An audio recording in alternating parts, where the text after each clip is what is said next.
And welcome back to part 6 of What If Goku Were a Girl. Last time with the Dragon Ball Z What If, they went to Namek to bring back their fallen comrade, Krillin. But they went up against a dastardly Frieza, and through many hardships and well-fought battles, they were able to defeat Frieza, while Goku obtained the Super Saiyan form, after seeing Krillin nearly die for a second time, only just after getting him back. And one other little fun bit, we actually restored Guru's health and youth. Now, this is actually very important because this means we actually don't get Mori as the new elder, and Namek gets to keep going on as it is. So after everything's all said and done, everyone has recovered. Goku's no longer in Super Saiyan, but she is, she has that under her belt. But she just needs to learn how to access it. They bid their farewells, everyone says goodbye, and they head off into the wild black yonder, back to Earth. And there's, I believe, a full year in between. Actually, there's two. The Namekian year is a bit longer. I think there's like 2 whole years between Goku showing up, or Namek and Goku coming back to Earth with Frieza. Actually, I just today, because I'm working on my power levels, I might do power level videos, but I'm working on them more for the sake of the transformations, to kind of get a firm multiplier on everything. So I had to look up the Dragon Ball timelines earlier today, and I just pulled it back up here. The time frame between when Frieza was defeated versus when Frieza came back. I'm actually looking that up right now. Let's see here. Dragon Ball Z. Dragon, Rock the Dragon. Dragon Ball Z. Let's see here. Tien Chiaotzu. Okay, hold on. Here we are. Goku completes training on 100 times gravity, the Gaining Force. And so that is age 762. Age 763. Tien Chiaotzu revised. 763. 763. Cellarize in the future. So 760, yeah, it's actually 2 whole years between them. So what is happening in those 2 years between? And obviously they still use Shenron to bring back all of the individuals who were killed. But what is happening in those 2 years?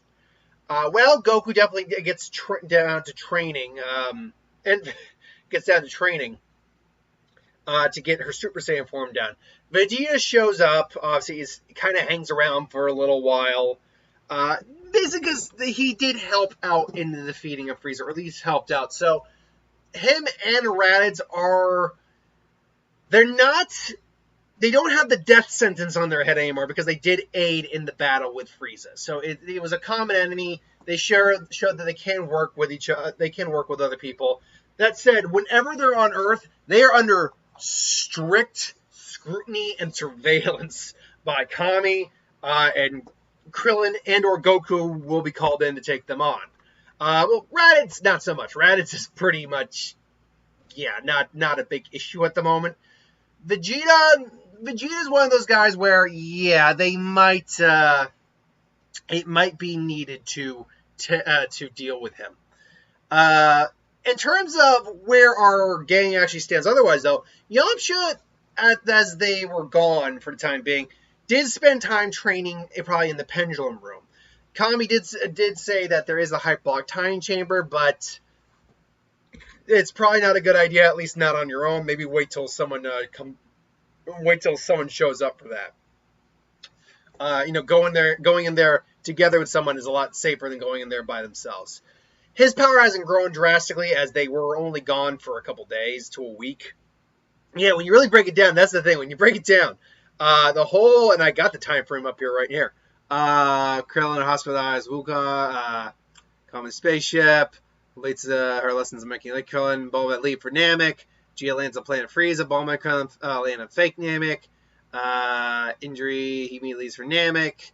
Let's see, so December 9th to 762 versus December 24th. 29th, or not 29th, what I'm talking about. The 18th. Sorry, 18th. to the 24th. That's not even a full week.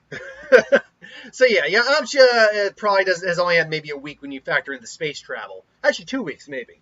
So he hasn't gotten that much stronger. Piccolo also hasn't gotten that much stronger either. And Piccolo has kept his word. He has not been doing really anything.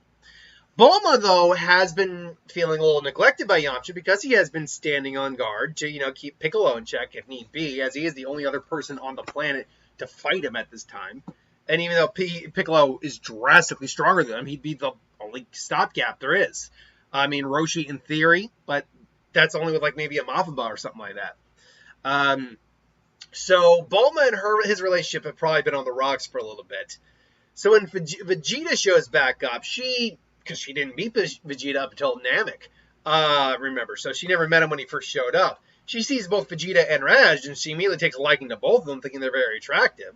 And, how her man hasn't been giving her the proper attention. She's like, but babe, I've been trying to protect the planet. You still could have visited me at least once, you jerk.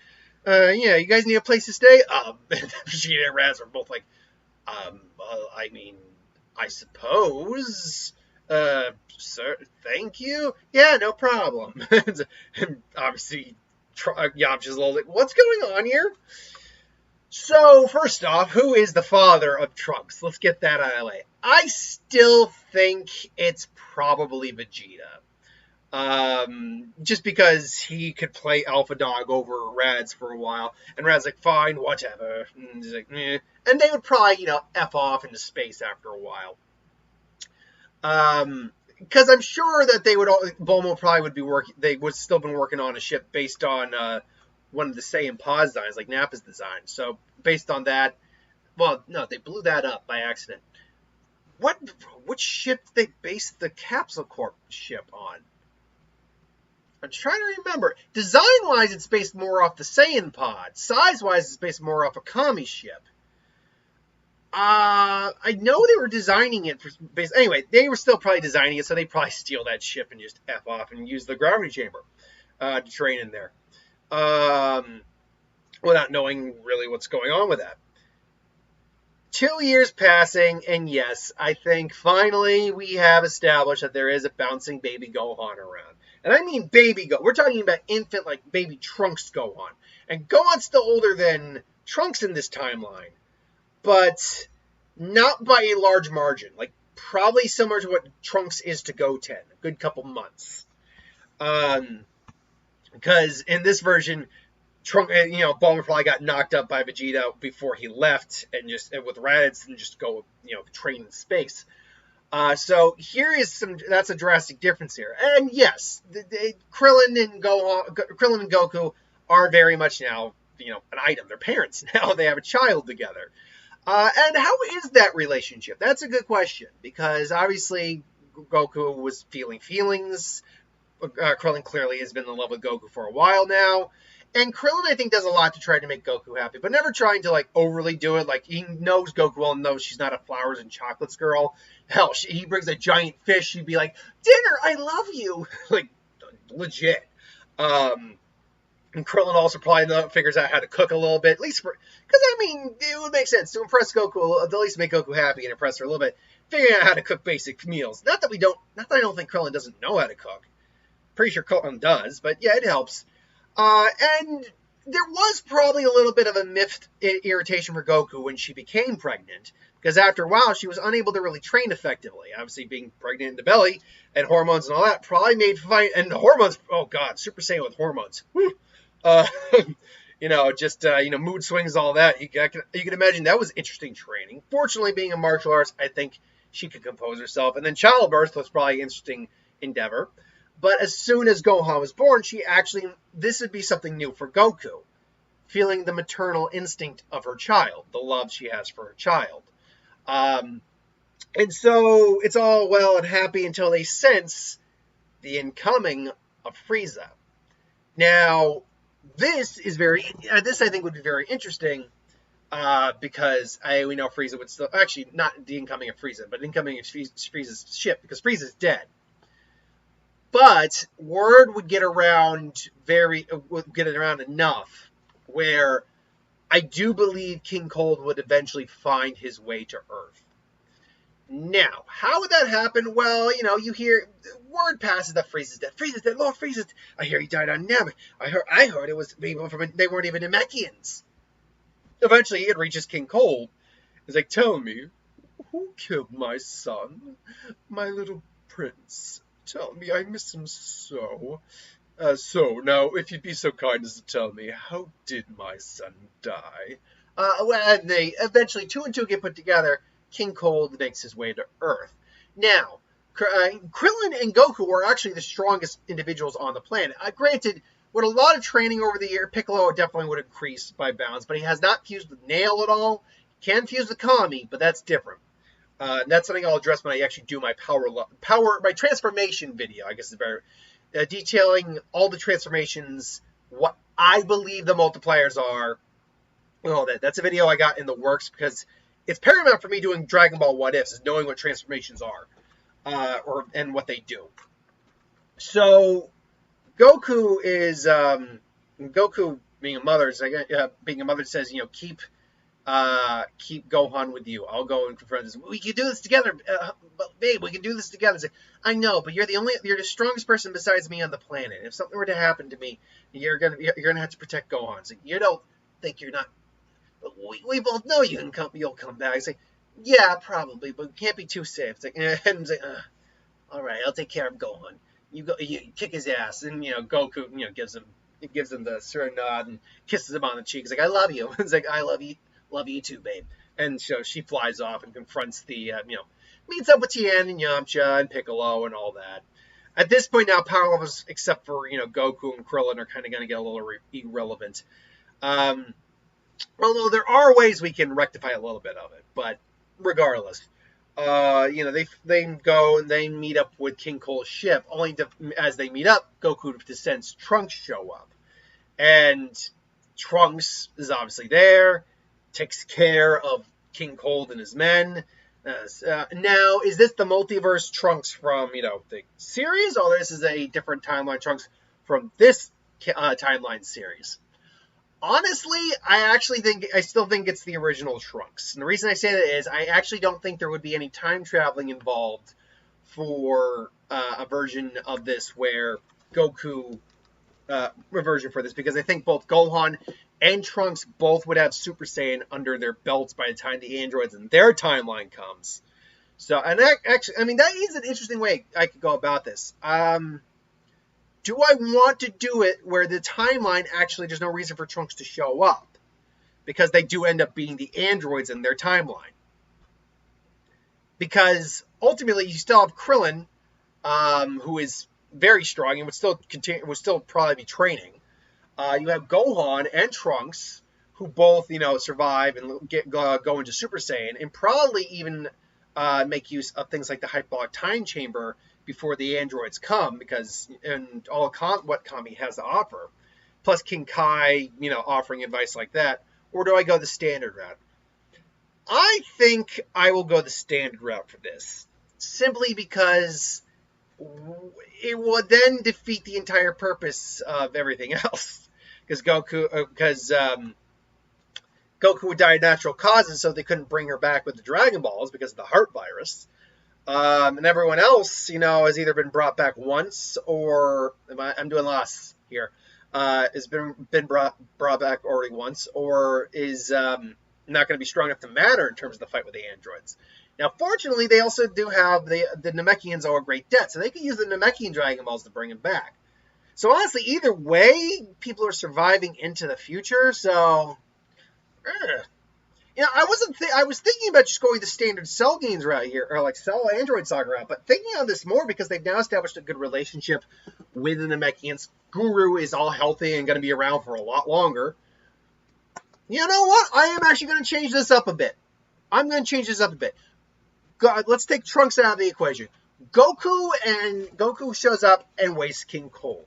And so the 3 years continue before the androids. Now, because people, again, I still always get someone who says, he got it from Yardrat. No, he didn't. You have no evidence for that. Just because Goku's the only one who got it doesn't mean squat. Viruses show up all the time. Look what happened a few years ago.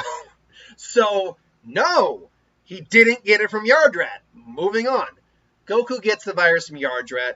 She sadly passes.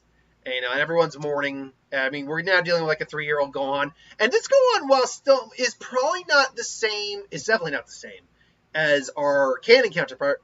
And this is due to the fact that Gohan has a mother who actually very much likes fighting and encourages learning martial arts. Krillin probably encourages too, but Krillin does also encourage Gohan actually learning.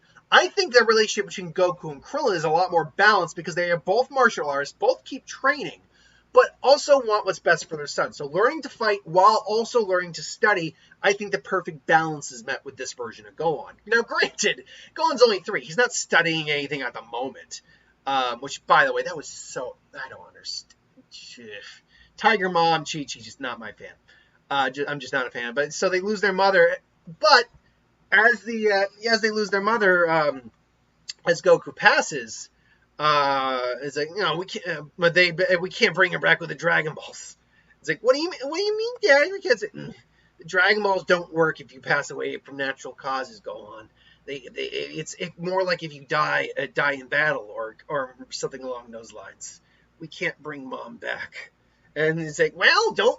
Oh, Krillin, stop being such a... I'm sorry for your loss. And it's like, Goku's like, yeah, don't worry, honey. It's like, Goku? And it's like, yeah, hi, honey. Mommy? It's like, I love you. It's me, Gohan. Where are you? I'm on King Kai's right now. It's like, we're just... don't worry. We can bring Goku back, no problem. It's like, what? It's like, the Namekians owe you a great... I spoke to Guru on Namek. They owe you. They can never repay the debt that they owe you for saving their planet and their home planet and their people. They're more than happy to bring Goku back with their Dragon Balls. And really, that's the easy solution in this version. So yeah, I mean, it's like, really? He's like, yeah. Hold on, 1 second. Guru, are you ready? He's like, of course, Lord. Of course, King Kai. It is no issue at all. Bring back Goku. And, Goku's brought back. It's like, it's going to take you a little bit to get there, Goku. But there is a little planet that you happen to know about that has an interesting technique. So how about I teach you that for quick travel? Or instant, it's kind of like an instant transmission. So there you go. King Kai. And look, it's only in the anime that he knows it, but it would make sense garnering all the stuff that he knows in that... Yeah, in theory, King Kai should actually know just about every technique in the galaxy that he governs.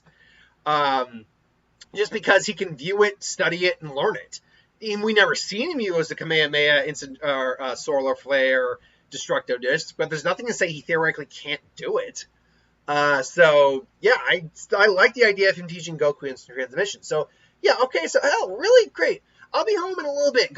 King Kai's going to teach me a cool technique for me to get home pretty quick. Oh, awesome. That's pretty cool. Wait, why didn't you teach me that? And say, well, you didn't have it. You were so busy focusing on raising your power level that I didn't think you'd, and learning the Kaioken and Spirit Bomb, I didn't think you'd want to. I almost sounded a little bit like Yoda there for a second. Like, ugh. And so everyone kind of has a laugh, and Goku will be back just fine. So when the androids do show up, it is just 17 and 18. Now, granted, we know 16 is in the wings. At least, that's actually a good question. Is 16 in the wings in this version? Because we know that the timeline was altered when Trunks showed up. That's why 19 and 20 existed, Dro. That might be why 16 also existed. I actually don't have a firm answer for that, honestly. So, yeah. But let's just, for the sake of argument, say that was not the case. They did not have 16 waiting in the wings. Plus, we also know that the 17 and 18 androids are in this timeline are weaker than their other counterparts, their canon counterparts. So I was like, tell me, we're looking for someone called Goku. Would he be around? And at this point, Vegeta and Raditz have probably also shown back up to Earth.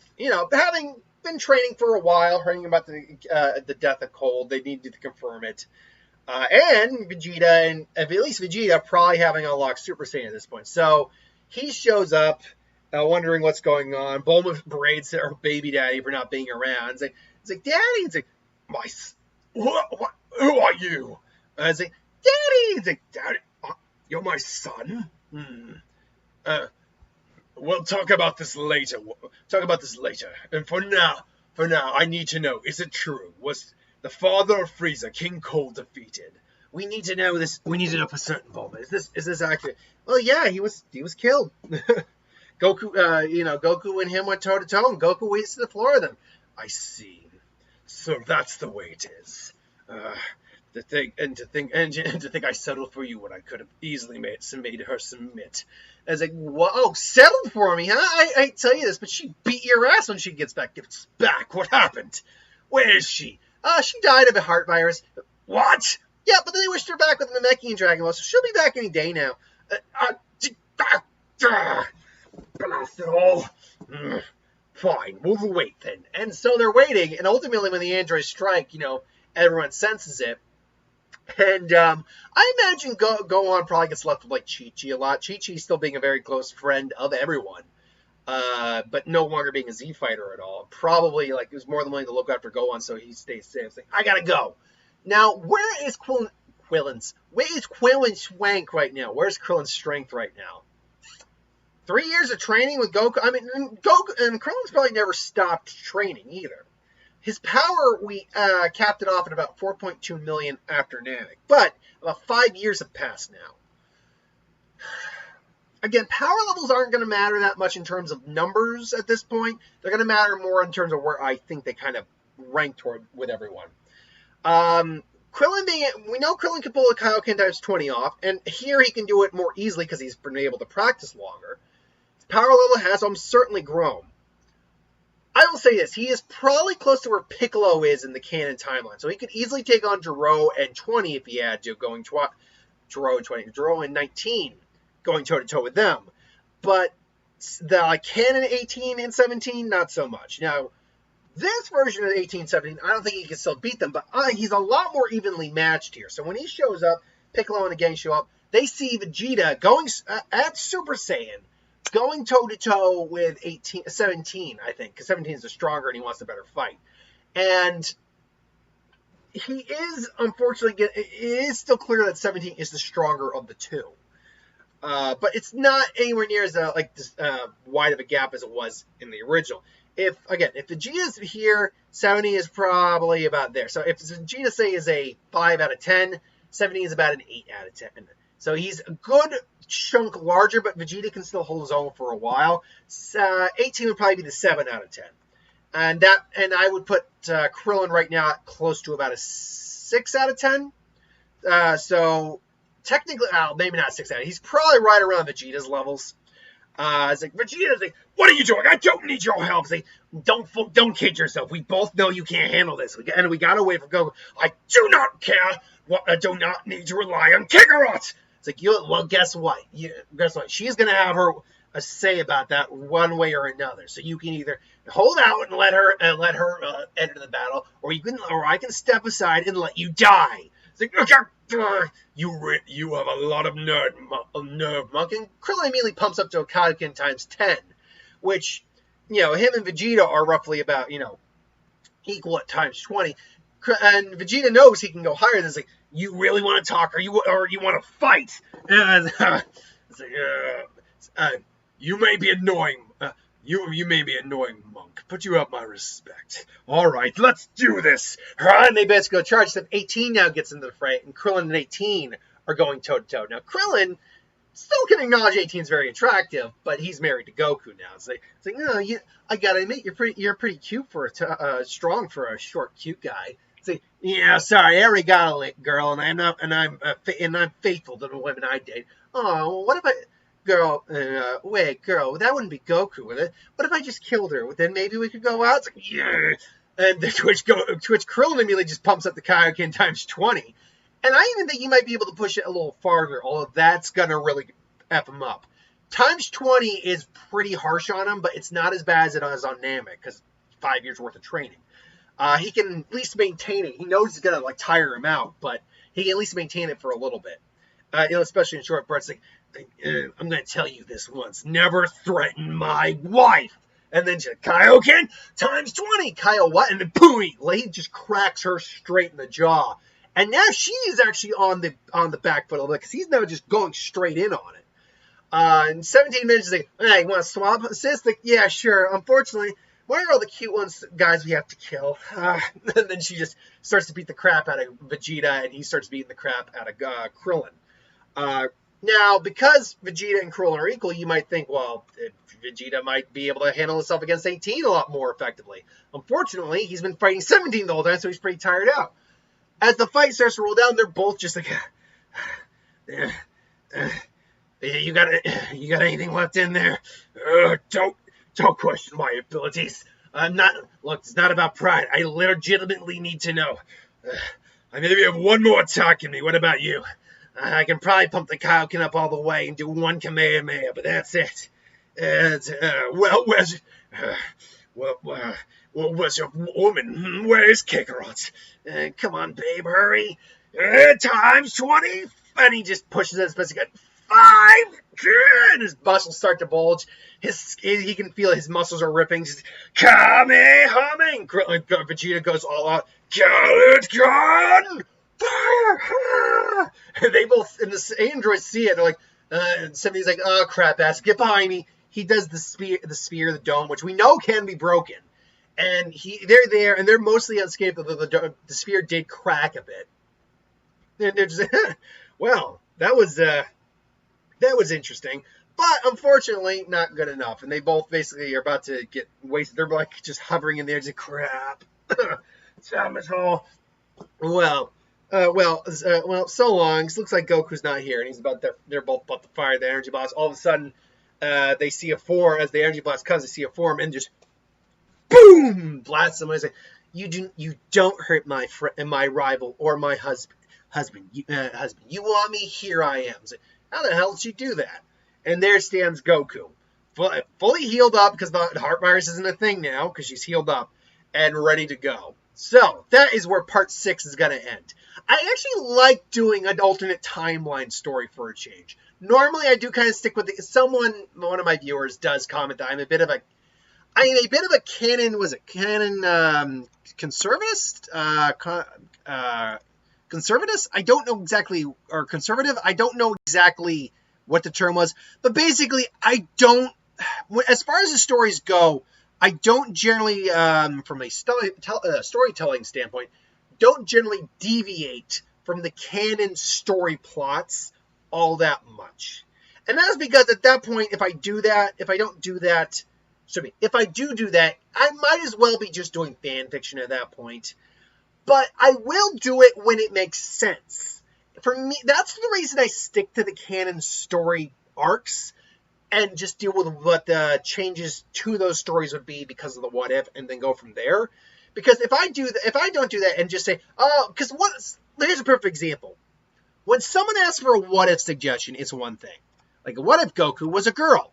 Okay. What if Goku was a girl and married Vegeta? Okay. What if Goku was born Super Saiyan 4, married Vegeta, and was born as a girl and married? Okay. See, now that's not a what if. I mean, technically, any fan fiction is a what if, but that's not a what if. That is fan fiction. I'm not writing or doing fan fiction. I've had people ask me to do that. I don't know if Here's the thing. I've had ideas for fanfic stories in my head. I don't write them, but I have them. I will say this, and I'm making a face right now going like, oh God, all right, fine. But I will say this. If I can find, no joke, at least 20 different people in the comment section, I will write down your names to count this out. 20 different people asking for me to do fan fiction. Obviously, I won't be writing it. I'll do like an audio. It'll be a new series, fan fiction. Then we can talk. I'll still have to figure out a way to title that because, oh God. Because I have ideas for fan fictions in my head. I do. I've had Naruto. Plenty of Naruto ones. Good couple of Bleach ones. A couple of Pokemon ones. A lot of crossover ones. I've had those ideas in my head. I have. But I've never written them out. A, because that would take forever. That's going to take a while to write out each story bit. B, I don't know. That just doesn't sound like something I really am primed to do. Plus, with everything I do on the channel, I just don't know if I want to do it or not. Because I'm already got a book schedule through the week, and that's just adding more stuff on there. But if I can get at least, I'm going to rank it, jack it up a little bit more.